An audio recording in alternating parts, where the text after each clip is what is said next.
The spirit comes and is a running theme, and so I want to just kind of piggyback off of what's going on. I wrote a poem for my grandmother. My grandmother was very dear to me. I love her, and she passed away in June 2007.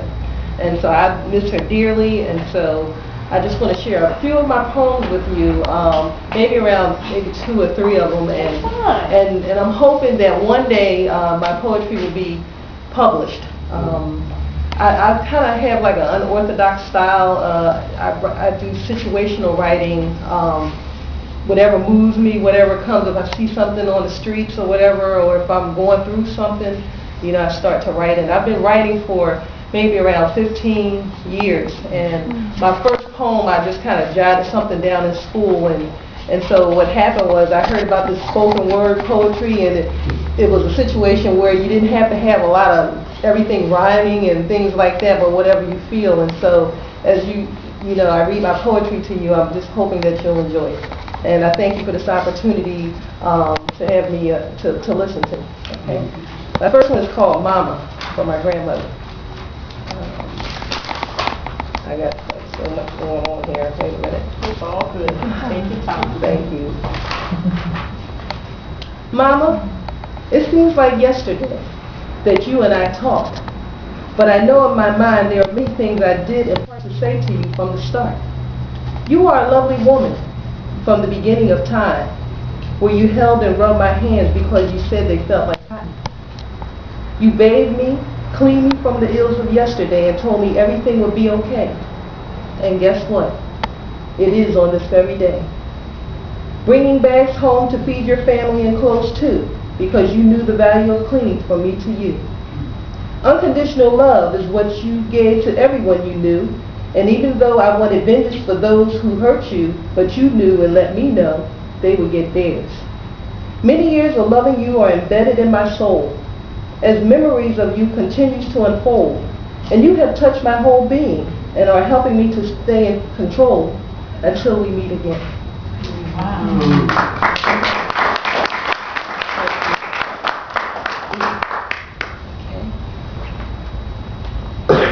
This poem kind of inspired me because I think what happens sometimes is we want to do some things. Like a lot of times what I do is I tell people that I'm going to come see them in the hospital, or I'm going to try to come do something for them, and a lot of times I'm so busy running, something happens, and on a couple of occasions some people, I was supposed to go see them and they passed away, and it really hurt my feelings, so that inspired me to write this poem.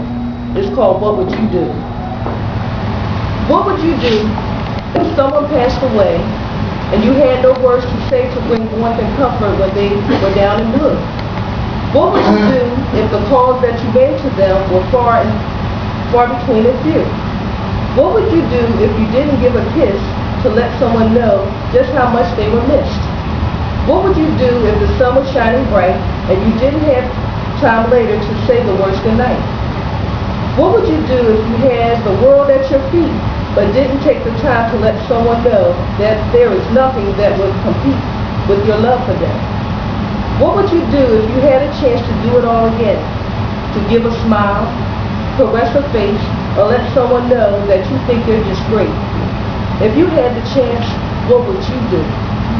Thank you.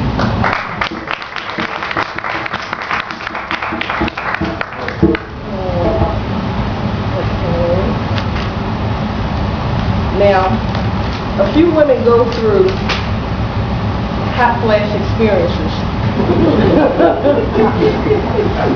And I have been the benefactor of going through menopause, right? But what I did was I changed my diet the beginning of this year, and what it did was it kind of like calmed things down for me, and so right now I don't really go through those type of feelings anymore. And I think it was kind of up here too. I mean, I would be sitting at my desk at work, and all of a sudden this heat would come up, and I'm like, wow, so yeah, so I wrote this poem, and it's called I Don't Have Time. I don't have time for flashing, trying to mask in the heat that rise so unexpectedly. Where does this thing come from? Is it telling me to remember the heat of my last argument? Or is it telling me my soul is going to burn just like that if I don't get it right, despite the love I have for myself? And I wonder if I can calm it down. But then here it comes again to let me know that it's an inferno that shines so bright that for some it's uncomfortable to sleep at night.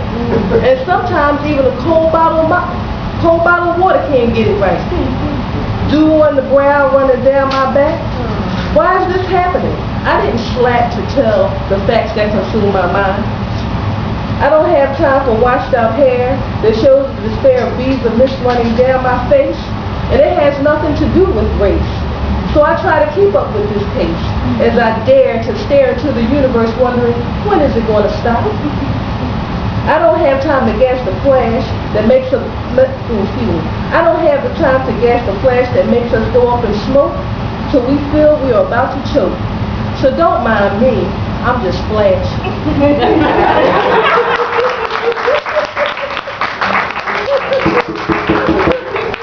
Okay, and then I think this is, let me do this last one here. I have a few of them. I wrote about 20 of them. But since my husband is sitting here, I wanted to write a little about, this brother and I go back 30 years. This coming June 9th. And when I met him, we kind of like, when we first talked on the phone, we talked for about 2.5 hours. And I felt like I knew him, you know, from I don't know where, but I just felt like I knew him and I was very comfortable when I spoke to him.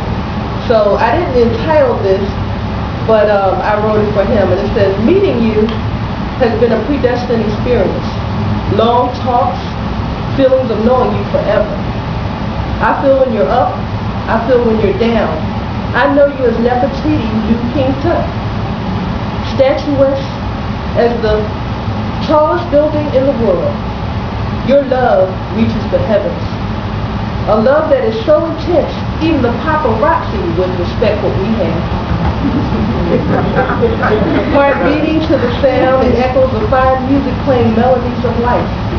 Your words incline to the stairways of my soul, waiting for you to unfold the silence, eagerly waiting to open the chambers of your heart and hoping that we will never part.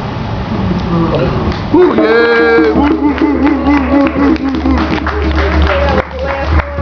Now it's getting good to me, but I'm going to sit down. And I'm going to read this one. This, you know, I write a lot of things, but this one is called God Is. God is water while walking in the desert. God is the sun when you can't see anymore. God is fuel when your car has stopped. God is the pill when you can't sleep at night. God is the melody in a song when you just got dumped. God is the air when you're suffering from secondhand smoke. God is lemonade when you can't walk another mile on a hot, scorching day. God is when you got to get out and you really want to stay. God is the love that is deep down in my soul. God is the comfort when you had too much to drink. God is shutting your eyes because you really wanted to blink. God is the anchor when you're in quicksand and you feel you're about to sink. God is the warmth when someone made you sad. God is the bad memories that you wished you never had. God is the man up above. God is the most gentle, insightful, merciful, upstanding, honest, toughest man I know. And the last one, this is going to be the absolute last one. This one was my daughter. My daughter and I don't know, when she was coming up, I guess she was around 8 years old, 9 years old, and I'm the type of person that kind of like lets people express themselves, you know? And when I was coming up, it was do as I say, not as I do. And, you know, so I was never really able to kind of express myself, so I would let, my husband and I would let our children kind of, you know, talk or whatever. But anyway, we went through a whole lot of things, and it was a lot of, I don't know, I was trying to get her to trust me. I'm your mother, I love you, you know, that type of thing. And we went through some stuff. And so one day, I was just so kind of like fed up with some things. And so I said, you know, I'm done. I'm done. I went into my bedroom and I sat down and I said, I can't do this anymore. So This one is called I Surrender. Anger, hurt, bitterness, and shame, I surrender. The lies, feelings of inferiority, I surrender. Blaming, shaming, maiming, gaming, taming with words, I surrender. Hostility oozing from the pores, I surrender. Bad memories and who's keeping score, I surrender. Selective amnesia to the 5th degree, I surrender. Toxic tongue, toxic body, no more. I surrender my soul. Thank you.